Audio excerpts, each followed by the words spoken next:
Hi guys, in this episode of RTK, I'm gonna be starting off my reaction to the recent Dreamcatcher album, Apocalypse Save Us. And I'm actually sadly not as excited as I was hoping I was going to be to react to this album. Not because of anything in regards to like the title track. I actually love the title track. I'm a little not as excited as I hoped I was going to be, but I did enjoy it. It was still a really good song. But after I reacted to the song, I checked around to see what people thought about the title track, and I spotted a couple of comments talking about the album and how it's another album that doesn't really have rock inspired or rock influenced tracks on it. And I had that experience for their last album, which wasn't necessarily bad, but it had the least favorite songs of theirs that I've ever listened to, and only had one song that I actually really liked. But to be honest, that was the case also for the album before that, which was, I think, Break the Wall was released with that album, and that was the only song out of the B-sides that I liked.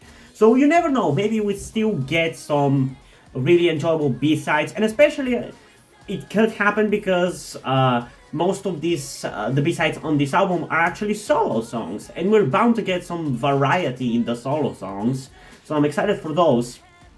But in this first part of what I think is going to be a 5-part reaction to the album, I'm going to be reacting to the first 3 songs of the album, which are Locked Inside a Door, Starlight, and Together.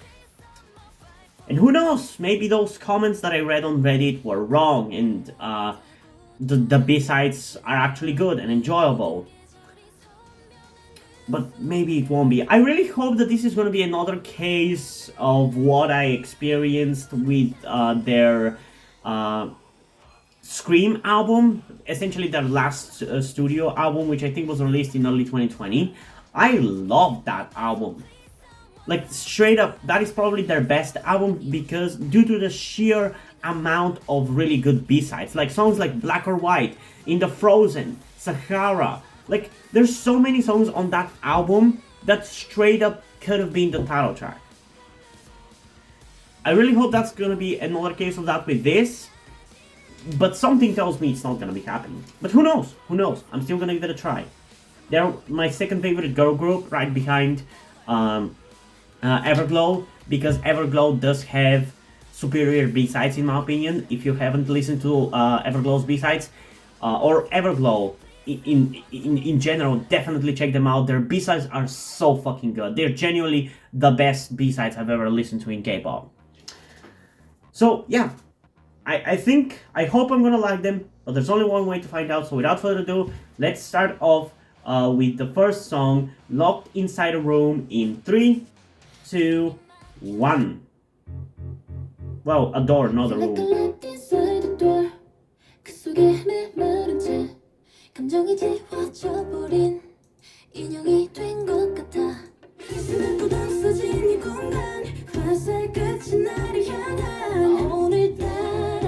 Okay, definitely feels quality. It's not in a sound that I wanted, but it doesn't sound bad.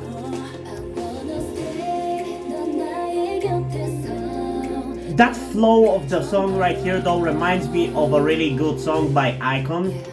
Like, it's one of their title tracks. I think its name is Dive. It literally flows the same way.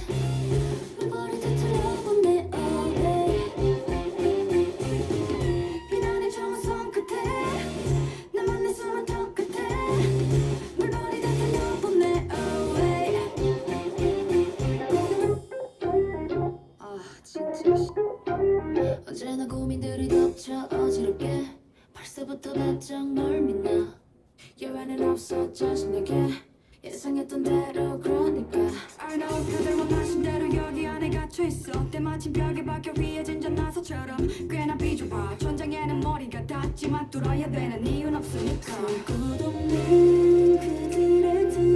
Yeah, that thing where it goes like the na na na na na na na na, literally is the exact same sound as Icon's Dive, and that is such a good song. It's straight up my favorite Icon song.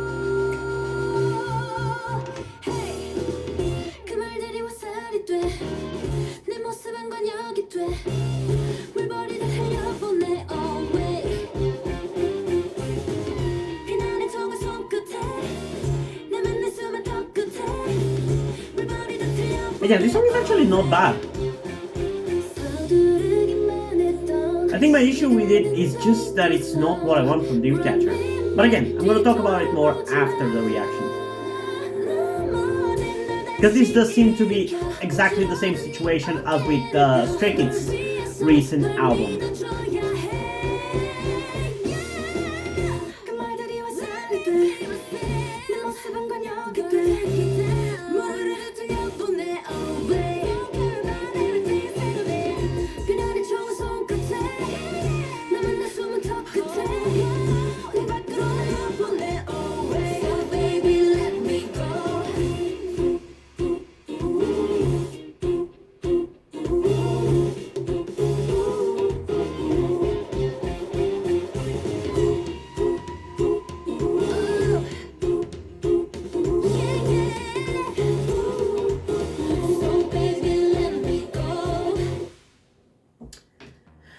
Okay.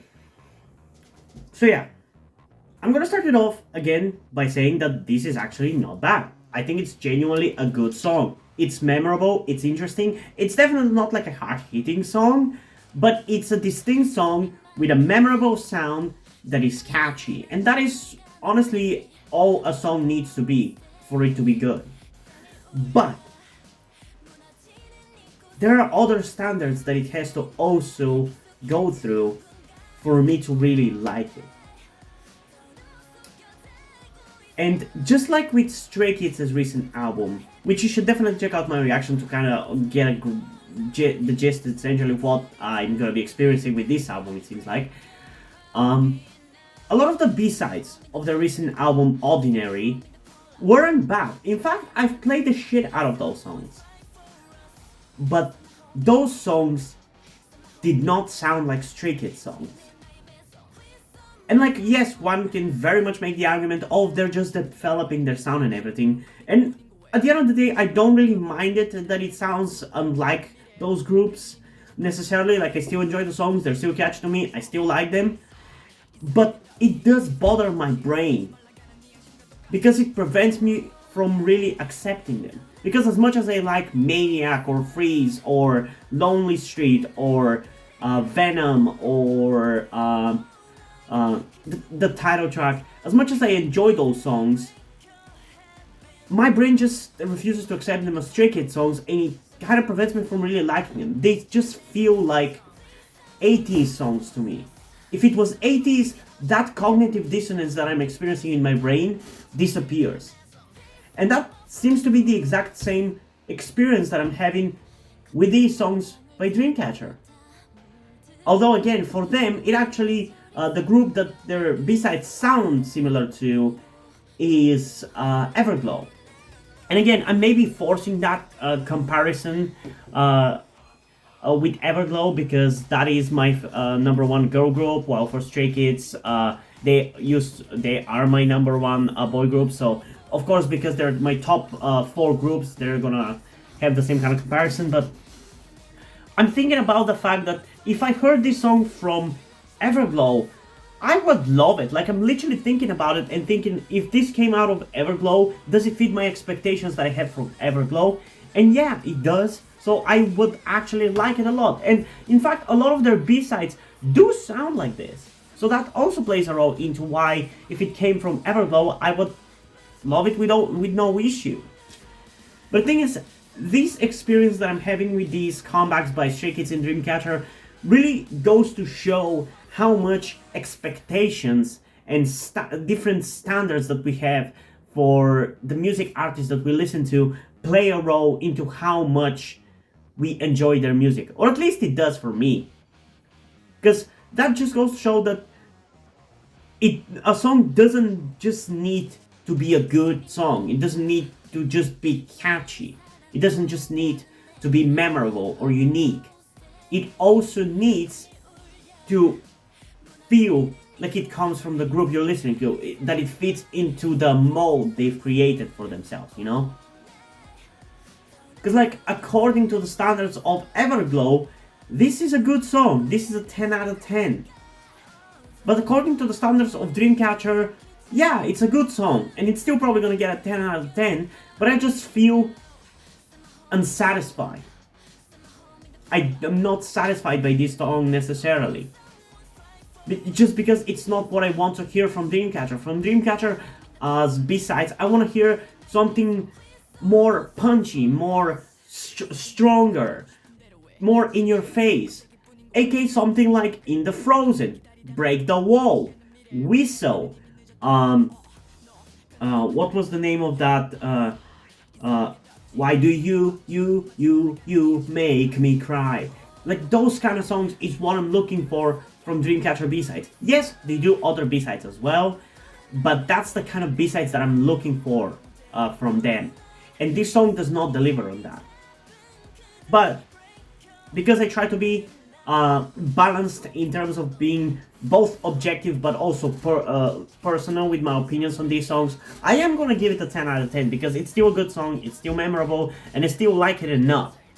But I'm definitely still unsatisfied with the fact that it's not what I want to hear from Dreamcatcher. And I'm gonna try to not mention this with every one of these songs, that it doesn't sound like a Dreamcatcher song, because it's gonna get boring and annoying to hear it for every one of these songs, but it will probably apply to all of them.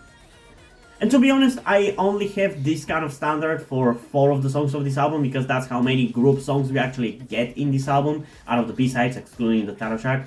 Because the rest of the songs are solo songs, which have a very different standard that I'm gonna be going for them. But yeah, so far it's a good beginning, the song is good, but it's still not what I want. I'm not satisfied. But we have plenty of songs to be hopefully satisfied by. So let's get into the next one, Starlight, in 3, 2, 1.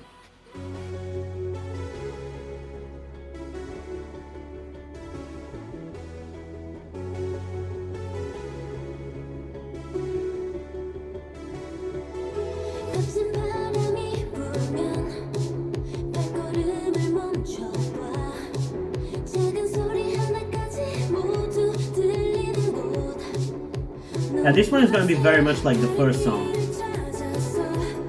It's good, it's memorable, but it's still not going to be Dreamcatcher, you know?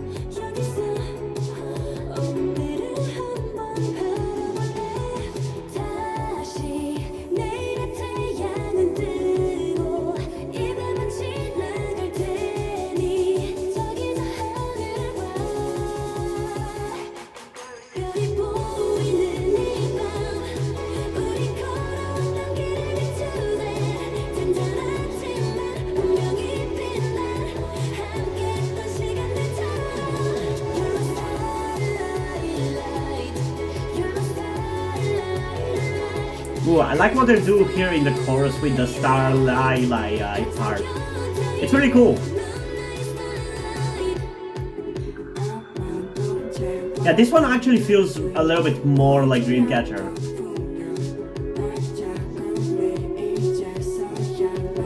Like, I don't have that cognitive dissonance feeling in my head for this song.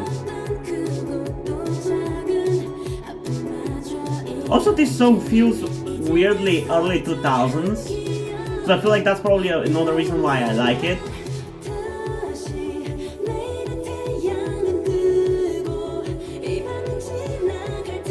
And again, this one also could have easily been the title track. I might have actually liked it more as the title track.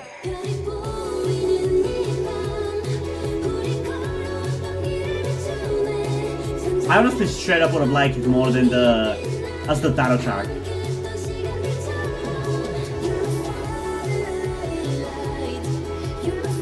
I literally can imagine the music video right now. I can literally see it right now in my head. I can imagine it.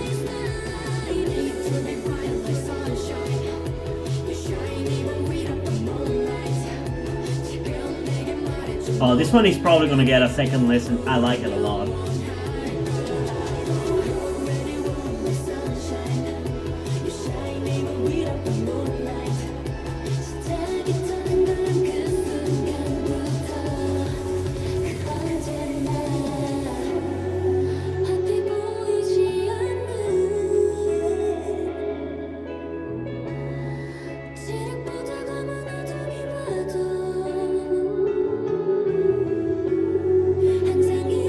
Man, I love the vibe of this.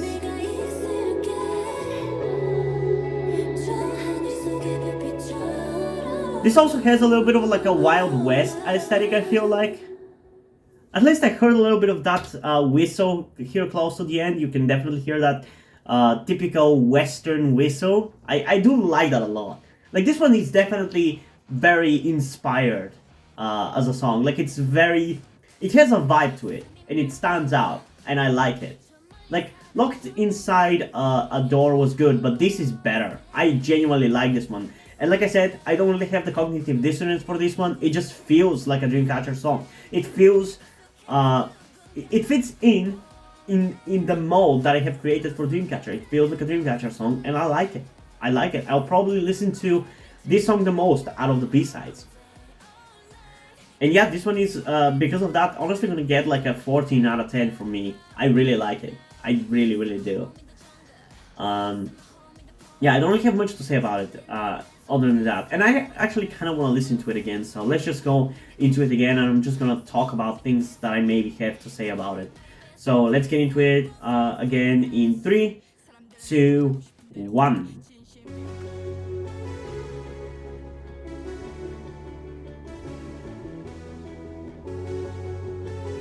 Yeah, for me, if this song was from Everglow, it still would be better,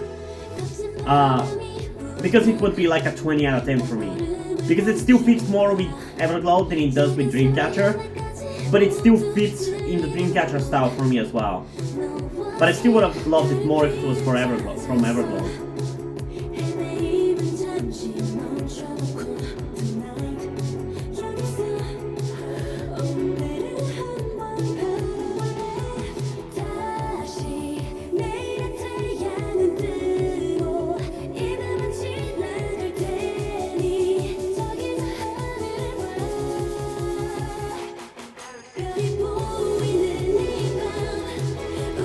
I also love this chorus, man.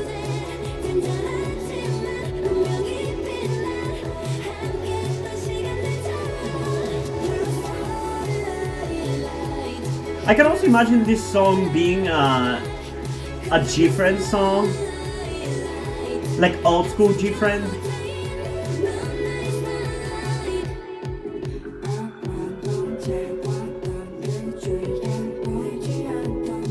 Yeah, I very much feel like this song is probably gonna be the best song out of the B-sides.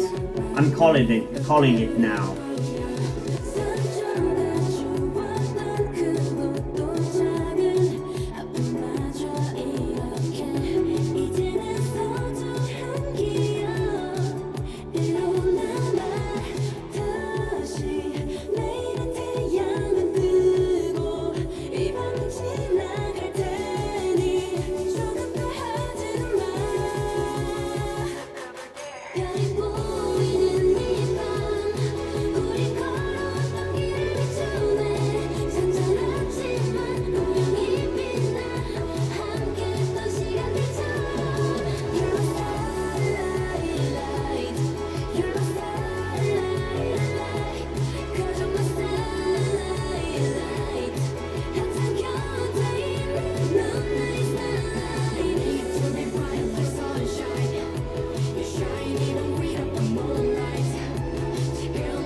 Yeah, this was a good goddamn song, man.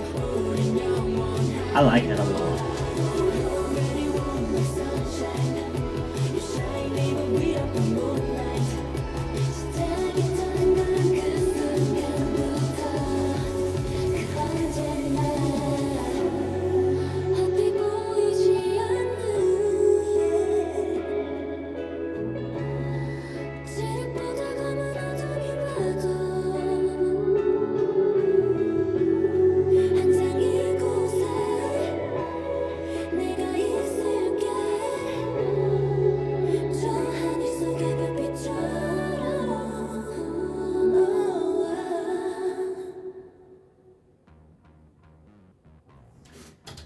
Okay, so yeah, I don't really have anything to add to what I already said about this song. I just wanted to listen to it again because of how good it was.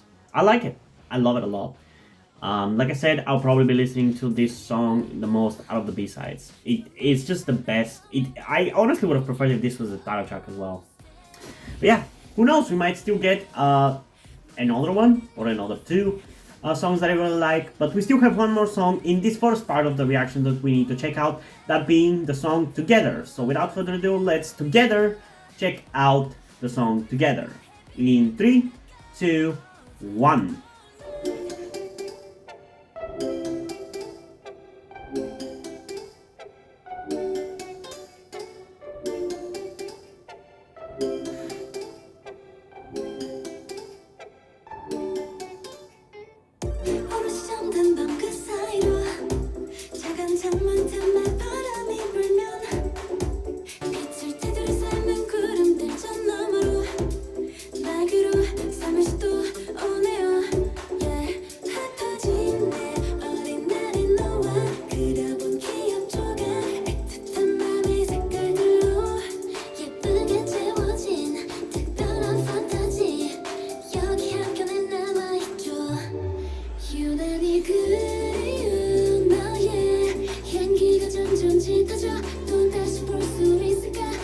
Man, I'm actually a little surprised by how consistent the quality of this song is.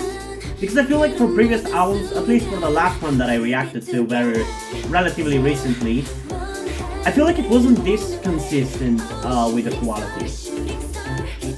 Because this feels like it's Everglow or Oh My Girl level of consistency with the quality.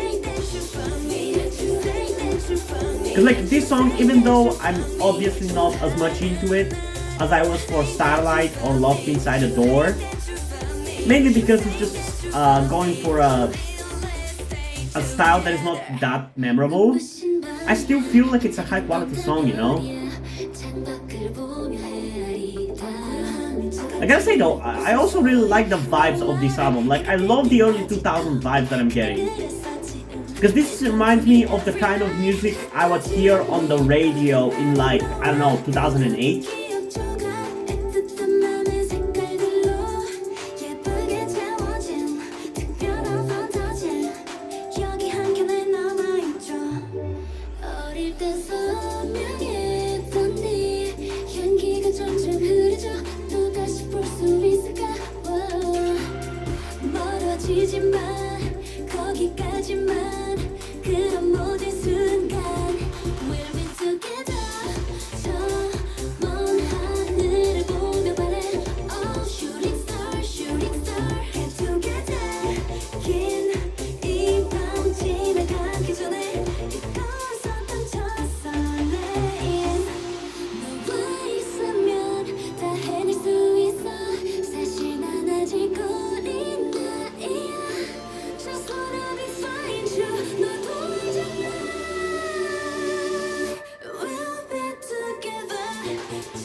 Why is this song the longest one?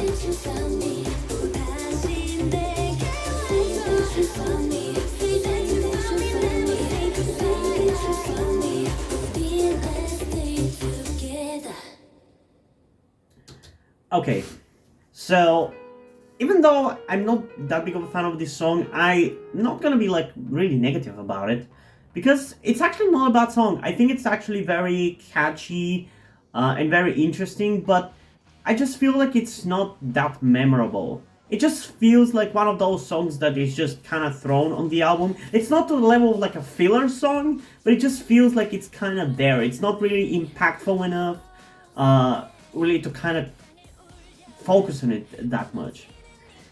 but I honestly still think I'm actually gonna end up listening to it quite a lot because in the last couple of months, especially this year, in the months of this year, I've actually started to listen to B-sides in K-pop much more than the title tracks. I feel like in a way I've kind of gotten sick of listening to K-pop title tracks, and because I have, for the most part, not really delved into B-sides that much, I've recently just started to get into them, and I've enjoyed them so much more. Because, like, it started back with, like, my reactions to the Kingdom finale songs, where all the groups that, boy groups that participated in Kingdom released their songs for the finale, and all of those songs that they released all sounded like B-sides. In my opinion, they sounded like B-sides. And ever since then, I've started to focus a little bit more on the B-sides, and I've just enjoyed them so much more. Like, when I reacted to the Everglow B-sides, I realized how good their B-sides are, and I've listened to them so much. And even more recently, I reacted to Oh My Girl's recent album, and I love the shit out of those B-sides, even though they're not necessarily my style or what I listen to the most. I still love them, and I've been listening to them quite a lot. Like, the last couple of days when I've been editing videos, I've actually listened to those songs.